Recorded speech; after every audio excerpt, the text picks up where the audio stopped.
আগ্ৰহটো জন্মগত নহয়, আগ্ৰহটো একুৱায়াৰ কৰি ল'ব পাৰি, অৰ্জন কৰি ল'ব পাৰি। মানে ভাল পোৱাটো অৰ্জন কৰি ল'ব পাৰি। আগতে আমাক মাক বাপেকে ছোৱালী চাই দিয়ে, বিয়া পাতিবলৈ প্ৰেমত কৰিবলৈ নিদিয়ে, চাই দিয়ে আৰু কোৱা হ'ব বিয়াৰ পিছতে প্ৰেম হৈ যাব। তাৰমানে ভাল পোৱাটো আগত হ'ব লাগিব বুলি দৰকাৰ নাই, বিয়াৰ পাছতো বিয়া পতাৰ পাছত নতুনকৈ চিনাকি হৈ ভাল পোৱা হ'ব পাৰে এই বুলি মানে বিশ্বাস কৰে আৰু হৈও যায়। শুনি আছা? ওৱান ক্লেপ। শচীন তেণ্ডুলকাৰে জন্ম হৈ আহোঁতে ক্ৰিকেট বলখনে বল মাৰি মাৰি ওলাই অহা নাছিলে ন? তাৰমানে সেইটো জন্মতে লৈ অহা আগ্ৰহ নহয়, ইয়াৰ নতুনকৈ আগ্ৰহটো হৈছে।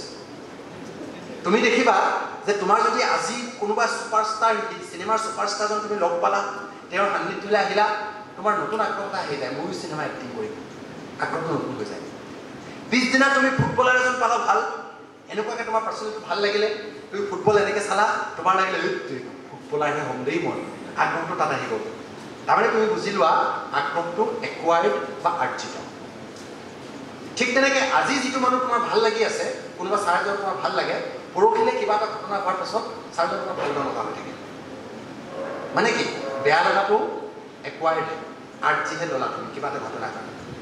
তো ছাবজেক্ট এটা ভাল লগা বেয়া লগা ঘটনাটো তেনেকুৱা কিবা এটা আৰ্জিত ঘটনাই।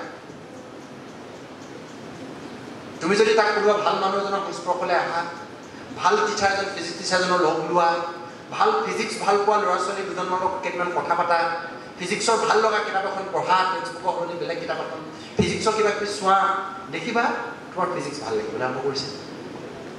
ভাল লগাটো একো আহে, তোমাক ভাল লাগিবৰ কাৰণে তুমি কি কাম কৰিছা সেইটোৰ ওপৰত ভাল লগাটো নিৰ্ভৰ কৰে।